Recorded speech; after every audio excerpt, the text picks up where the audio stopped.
మంచు కొండలో ఒక కొండ వాగులా ఇలా జననముందిన విరజావాహిని.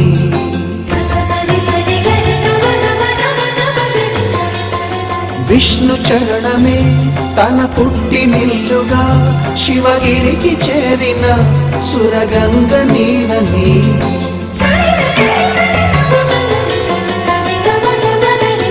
అత్తింటికి సిరుల నొసగు అలకనందమై సగర కులము కాపాడిన భాగీరథివై బదరీ వన ఋషికేశ హరిద్వార ప్రయాగముల మణికర్ణిక తన లోపల వెలసిన శ్రీవారణాసి గంగోత్రి.